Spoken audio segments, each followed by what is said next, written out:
Hanging out with Joe Trenca. He, of course, has been running sprint cars for quite some time. 3 career wins. Did not get one last year, but he didn't really run for points. He kind of jumped around a little bit, did some ESS stuff, some Patriot stuff. Did you do 410 stuff too? Yeah, we ran all the local 410 stuff here in New York, and we plan on doing that again next year. All-Stars got quite a few more shows here this year along with the Outlaws, so we're going to run all the 410s here in New York and follow the ESS 90% of their tour, and we're going to do a little bit of travel with the 360. We're going to go back down to Eldora and run there twice this year, and maybe some RC stuff as well.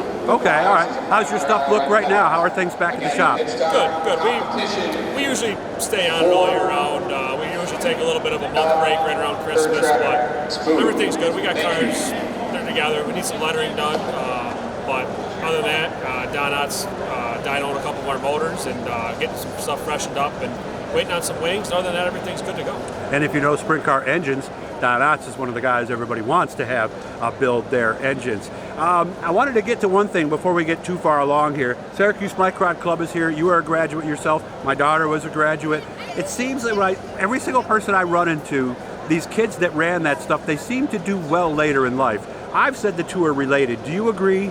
Yeah, I do. I mean, we grew up racing the quarter midgets. Oh, that's right. I'm sorry. Yeah. No, and it is. I mean, it teaches you the basic skills of racing. It teaches you the good and bad times of it. It teaches you if you wreck somebody, what happens, or versus if you get wrecked. It's a great learning experience. I know one day when I have a kid, I would like to get him in a quarter midget. Okay. And kind of continue that deal, but.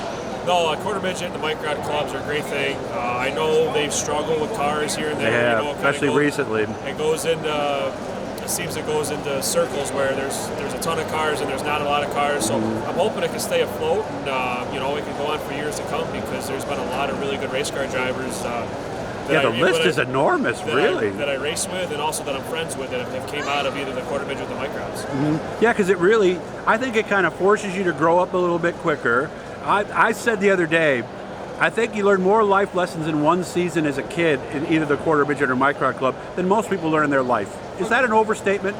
No, I think it's true. It's you're forced to grow up quicker, and I don't think that's. But in a good way. In a good way, exactly. I don't think it's a bad thing. No, I don't think we should have changed anything when we were growing up racing quarter midgets. We were able to travel a lot with them, which we were very fortunate to be able to do. And we raced a lot in the winter with them too. We did all the indoor stuff, and it's a great deal. It's a great stepping stone. It's a great place to start, and like I said, hopefully the clubs are able to stay going and the car counts get better and people support them because without that, it's going to be tough to keep the younger generation getting into racing. Yeah, and one of the things that and Joe knows this because we had some discussions on this. One of the things I didn't like at first was the whole family has to be involved. You had to work concession stand. I eventually settled on pit steward. One guy and I kind of did it for the whole rest of the year. But the big thing about that is they can't afford officials. They can't afford those people. But what it does do is it really seems to bring everybody together. Agree? Agreed. Yeah. I mean, when we first got in it, obviously, we learned that. By the end of it, my dad was the president. My mom was running the concession stand. Excuse me. And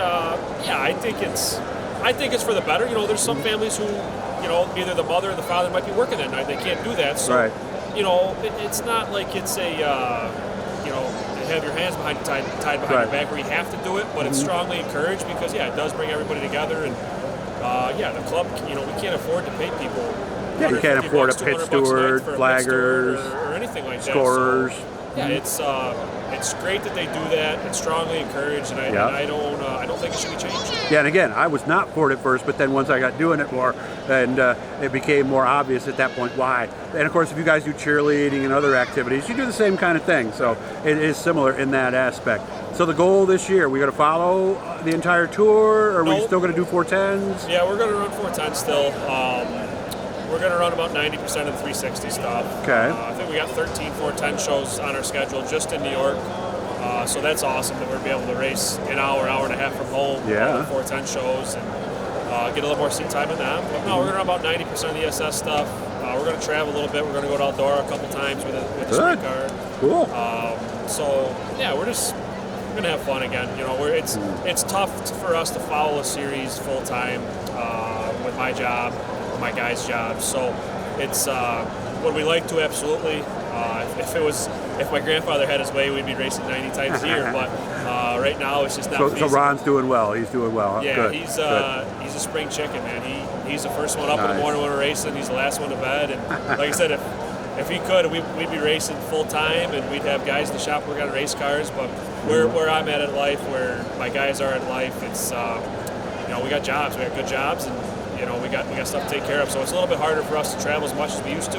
Okay. But we're still going to try to race about 40 times this year, so about 10 to 12 more shows than last year. And so just go off racing and have fun together.